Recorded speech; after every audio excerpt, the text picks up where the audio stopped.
Saya Dr. Yala Mahendra, saya berprofesi sebagai seorang dokter. Saya lulus dari FK UKI tahun 2003 dan kemudian saya melakukan PTT selama 1 tahun di Pulau Durai, Kabupaten Karimun, Kepulauan Riau selama 1 tahun. Setelah itu saya melanjutkan studi saya di manajemen MBA di Australia Sydney selama kurang lebih 1,5 tahun dan saya bekerja di sana 4 tahun. Kemudian saya kembali ke Indonesia, saya mendirikan LSM Indonesia Awareness Development dan saya meneruskan pekerjaan saya di Bidakara Medical Center selama 1 tahun dan juga sekarang alih profesi menjadi manajemen di Rumah Sakit Bakti Kartini Bekasi. Jadi waktu saya tugas di Pulau Durai selama 1 tahun itu kondisinya masih sangat menyedihkan. Waktu itu listrik cuma ada jam 5 sore sampai jam 5 pagi.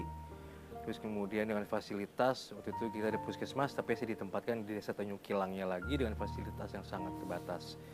Saya menggunakan motor, kemudian jalannya juga masih belum aspal, masih pasir, dan itu jangkauan ke rumah-rumah setiap warga juga masih cukup jauh.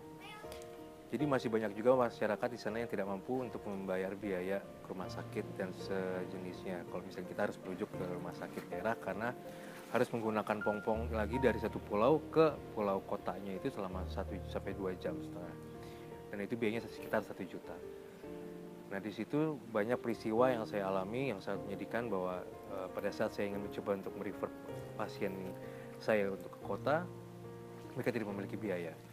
Walaupun saat itu mereka memiliki asuransi kesehatan gratis dari pemerintah, tapi mereka mengatakan kepada saya bahwa, "Dok, bagaimana mungkin bahwa setiap keluarga saja yang kita bawa ke sana dengan biaya 1 juta 1 bu. Kemudian di sana keluarga harus makan, biaya penginapan dan lain sebagainya." Jadi di situ mereka meminta saya untuk menolong keluarga mereka secara maksimal dengan keadaan yang sangat terbatas dari fasilitas puskesmas tersebut. Masih banyak lagi cerita-cerita seperti itu dan menurut saya masih sangat menyedihkan. Kendala-kendala saya waktu saya bertugas sebagai seorang dokter di Kepulauan Riau, otomatis tadi yang sudah saya ceritakan itu masalah biaya dan ekonomi. Karena pada akhirnya banyak sekali saya harus menangani pasien-pasien dengan keterbatasan biaya dan fasilitas yang ada di puskesmas pembantu saat itu. Jadi yang sangat menyedihkan adalah karena keadaan biaya, saya harus menolong secara maksimal sampai saya tidak dapat menolong lagi dan pasien dalam keadaannya ini fasilitas yang ada. Selain itu juga banyak kendala-kendala seperti masalah sosial, budaya dan culture, tapi itu masih bisa diantisipasi. Tapi secara general masalah yang sangat signifikan di sana adalah kurangnya biaya untuk pengobatan ke fasilitas di rumah sakit kota. Pada saat saya melakukan PTT selama 1 tahun di sana, saya melihat kondisi-kondisi yang sangat menyedihkan bagi saya. Ini samping itu juga saya sempat melakukan pelatihan-pelatihan buat diri saya, pelatihan motivasi, self healing, self realization, dan lain sebagainya. Dan dari pengalaman-pengalaman saya yang tadi saya sebutkan juga, dan akhirnya saya berpikir bahwa kunci dari kesehatan adalah ekonomi. Sehingga di sana juga saya melakukan program-program UKM dan meningkatkan kesejahteraan masyarakat dengan bisnis usaha seperti pembuatan minyak kelapa, kemudian souvenir untuk turis selama 1 tahun, dan saya melakukan program dokter keluarga di sana. Nah di sana selama melakukan program dokter keluarga, saya memberi langsung ke rumah-rumah warga. Di situ saya dapat berinteraksi langsung dan dapat mengerti permasalahan yang terjadi di masyarakat kita. Jadi pada akhirnya, dan kebetulan saya mendapatkan penghargaan sebagai the best performance of dokter keluarga di Kabupaten Karimun, Kepulauan Riau. Saya berpikir bahwa jadi saya bertekad untuk mengerti masalah ekonomi dan dunia usaha. Akhirnya saya memutuskan untuk belajar MBA di Sydney, Australia selama 1,5 tahun. Setelah selesai juga saya bekerja di sana di University of Wollongong selama 4 tahun. Tapi pengalaman saya di sana juga banyak terpaan, banyak cobaan, dan banyak sekali pengalaman-pengalaman yang bisa saya miliki. Banyak saya pernah bekerja di cleaning service, saya pernah bekerja menjadi petugas toko dan lain sebagainya. Dan pada akhirnya saya bisa kerja di University of Wollongong. Pada akhir 2013. Kemudian ada dorongan kuat di diri saya dari apa pengalaman yang sudah saya dapatkan dan yang pengetahuan yang sudah dapatkan untuk saya aplikasikan di negara kita tercinta. Dan akhirnya saya kembali ke tanah air dan saya berpikir bahwa salah satu kuncinya adalah self healing atau self realization dengan pelatihan-pelatihan ekonomi atau pelatihan-pelatihan motivasi dan self realisasi tadi. Waktu itu saya melakukan pelatihan-pelatihan itu dengan harga yang sangat mahal, sekitar 3 jutaan, 5 juta, 2 juta gitu, dan saya menyadari bahwa ini adalah ilmu yang sangat penting bagi semua masyarakat untuk meningkatkan sumber daya masyarakat Indonesia yang akan berpengaruh ke kesehatan, ke ekonomi, dan itu merupakan faktor pendidikan dan sosial kita di Indonesia tanah air tentunya. Oleh sebab itu makanya saya kembali tanah air dan mendirikan LSM Indonesia Awareness Development ini. Salah satu tujuan saya mendirikan LSM ini tadi sudah saya sebutkan bahwa jadi pada akhirnya sangat mempengaruhi baik kesehatan, ekonomi, dan sosial itu adalah faktor mindset kita sendiri. Dan untuk mengikuti pelatihan-pelatihan ini seperti pelatihan motivasi, self healing, seperti ESQ,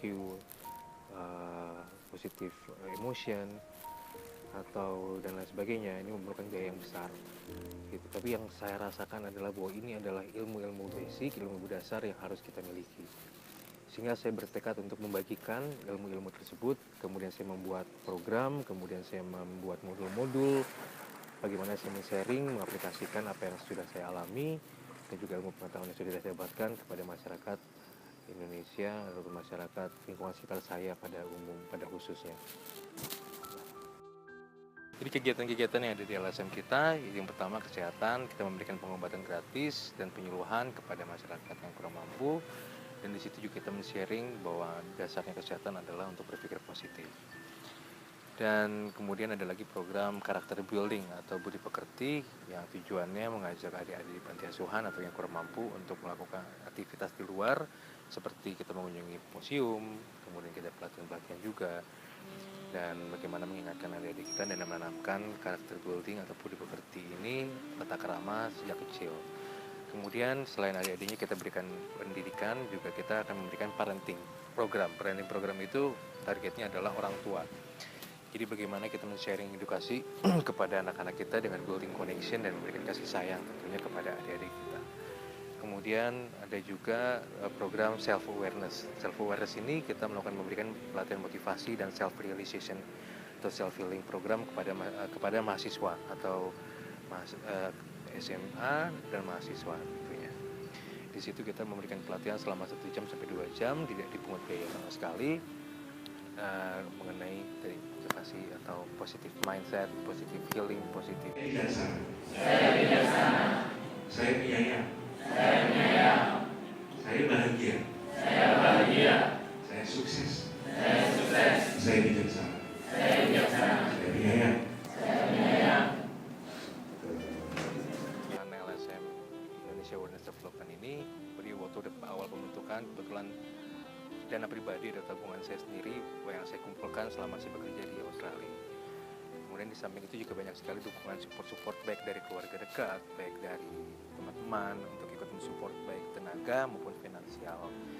Kemudian kedepannya setelah kemudian kami approach, kami juga meminta dan donasi dan bantuan dari masyarakat pada umumnya, baik yang kita kenal maupun tidak kenal. Jadi sampai saat ini alhamdulillah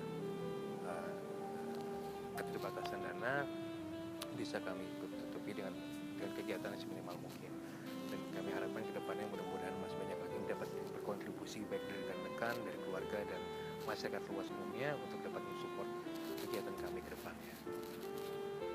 Dari kami tentunya bahwa semoga LSM kita dapat berjalan kembali dengan adanya sumber-sumber biaya dan adanya perkembangan nanti ke depannya menjadi lebih luas lagi, dan dapat termotivasi lagi bagi kami dan masyarakat sekitar kami dan pada umumnya.